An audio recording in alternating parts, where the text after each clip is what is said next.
morning mga katrops. Bagong araw at panibagong vlog na naman tayo. Papunta tayo sa gasolinahan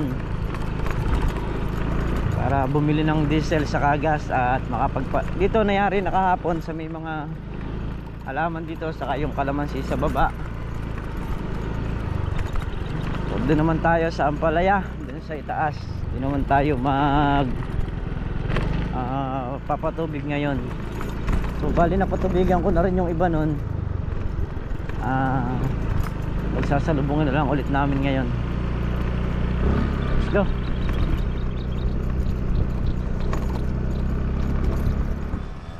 Yun na mga katrops, start na ulit tayo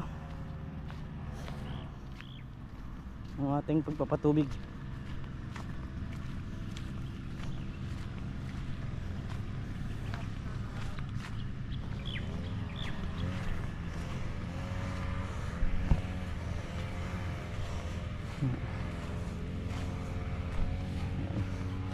Lahat ng kayang salubungin dito sasalubungin natin. At ginagayak na rin ni paring Carlo yung hose para makapag start na rin doon sa dulo.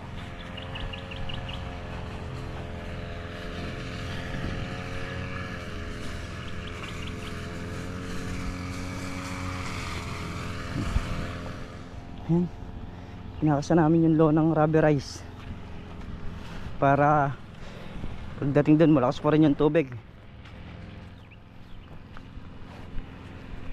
Yung kasing low ng malaki, marami ng tagas na doon sa tahian niya. Oo, pagdating doon mahina na.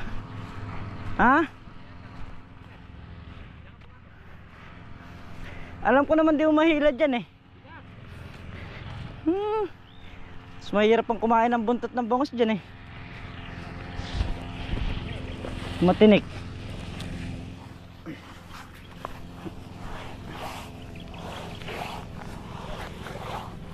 Ayan.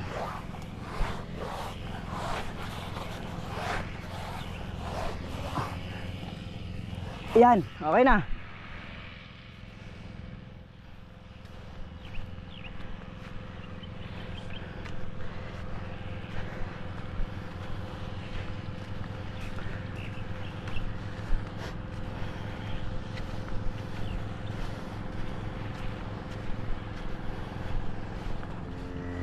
Dito na tayo. Apat na dais na lang yung pinapatubigan dito. At pansasalubong din natin dun sa taas.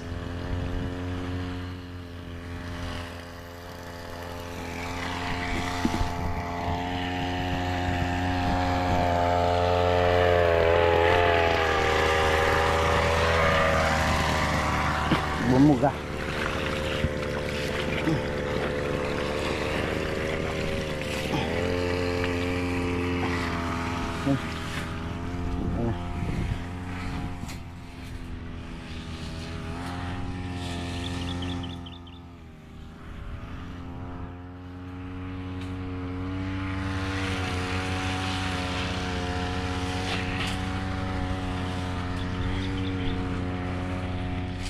So ito mga katrops, hindi pa inabutan ng grass cutter to, pero patutubigin na natin para magkasabay-sabay na sila.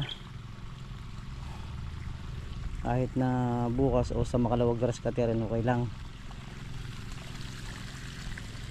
pero nang sa ganun matubigan lahat ng halaman.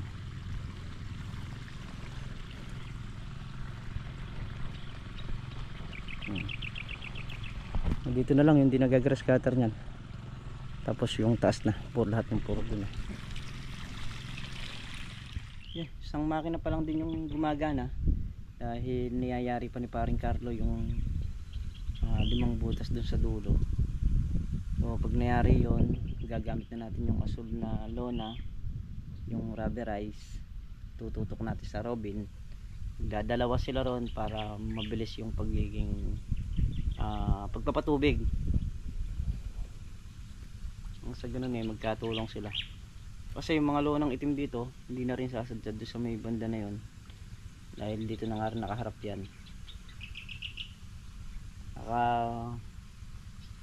yun na lang yung ating hihintayin, pinapasadsad lang niya at maya maya bibiro na rin tayo. Kakakain lang din natin ng tanghalian mga katrops. Yun, at mamaya pala is 7 PM awarding naman ng basketball league dito sa barangay Santa Isabel. At awa naman ng Diyos, yun nga, nakuha natin yung champion. So mamaya abang-abang na lang po tayo doon sa, siguro sakasakali man magla-live na lang tayo mamayang awarding. Ayan. At syempre sa mga team ko na talagang inubusan lakas makuha lang yung champion. Ayan, salamat sa inyo. Saka sa mga fans na laging nakasuporta sa gabi na kada may laro ang Team Miguelito.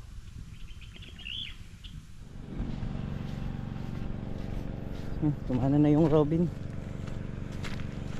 Check na tayo ng tubig. Magkakatuwang na yung dalawang makina.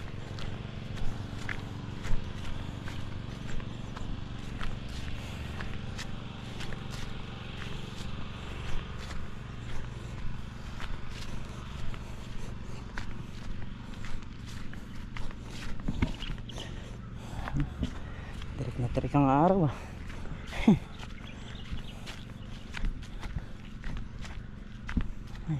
Sad na. So nalipat na natin yung tubig.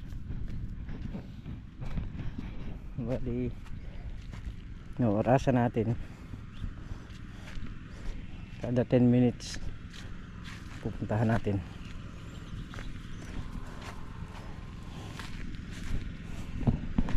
Ito, ayan, grass cutter na. Yung taas na lang yung hindi. Bukas pagpapatuloy na natin yung paglalagay ng ano rito, tansi sa taas. Nakapatubig na rin yung mga kalamansi rito.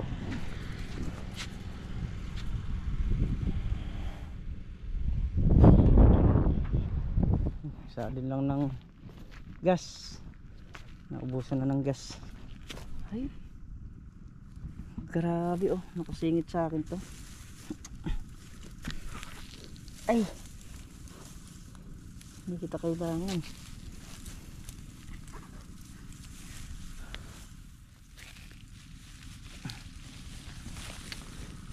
Yan mga traps, halos magkasing mukha lang sila, magkasing head lang, pero bulugan yan, hindi lang napansin. Pre! Nagdala kang gulok! Tatanggalin natin. So yung mga katraps, yun yung naalala ko lang na may nagpatanong sa atin doon sa lalaking kalamansi. So ito yung lalaking kalamansi. Ito yung ginagawa nilang puno ng kalamansi para ma-grafted nila. At ito ay nanggagaling sa ilalim. So kagaya niyan, ayun yung dugtungan, nasa ilalim siya. Pagka umilalim siya rin sa dugtungan, ibig sabihin hindi siya talaga kalamansi. Siya yung parang kalaman, ano, nakalimutan ko yung tawag sa puno na ginagrap nila na to. Kalamandi rin kung tawagin nila. Malalaki ang bunga at marami ring mamunga. So ito yun, ito yung puno. Nagsanga lang siya, nabuhay lang kasi nga merong mga tumutubo talaga sa ilalim ng dugtungan. So ito mga katrops, matinik ito. Ayan, kung mapapansin nyo yung tinik nya, yun yung kalalaki. So hindi ko naman sinabi na porket matinik yung kalamansi lalaki. Lalo na yung mga pabuto, yung mga buto na tumutubo lang, pangkaraniwan nya matinik talaga. Sa mga grafted mga katrops, pagka matinik ang kalamansi, ay siguro asahan mo lalaki. Kuha lang tayo ng ulat para matanggal natin sa ilalim. Merong tatlong punong hindi naabot dito na napansin natin.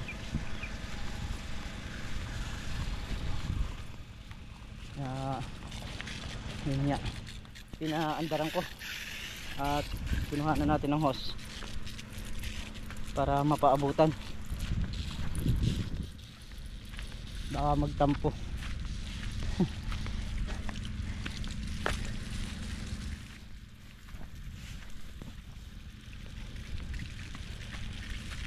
Pagka nangyari ito yung 3 puno na to, okay na, finish na tayo.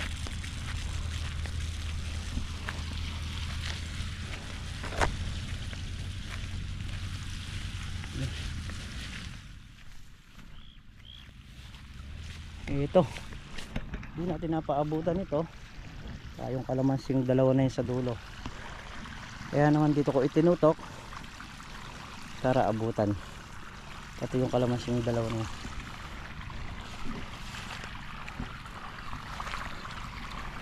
Mamaya magtampo mga katrops. Ayan, ay so yun na, ito yung kalamansin yan, doon na maagos.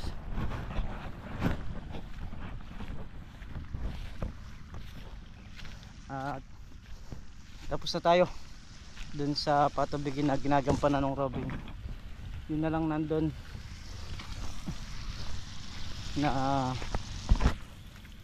nasa diesel.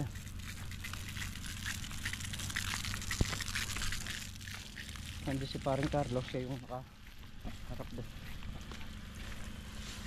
Papatayin natin to dahil pampupuno natin ng drum bukas sa pag-spray.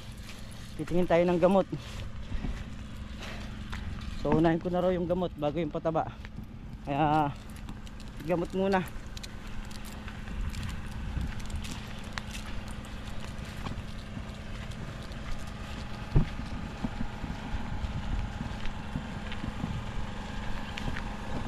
Bibili tayo ng Bendex saka yung isang klase ng gamot. Bali 2 klaseng gamot yung bibili natin. Ayan, nangyari rin na yung tubigan, yung mga ampalaya. So bukas tatanim na namin yung upo, tapos magtatansi dito sa balag. Yun yung aming target bukas. So ayun mga katrops, dito na tayo sa bahay. Ayan. So muli mga katrops, kita-kita tayo sa susunod na upload at mag-iingat po ang lahat palagi. Bye bye po sa lahat.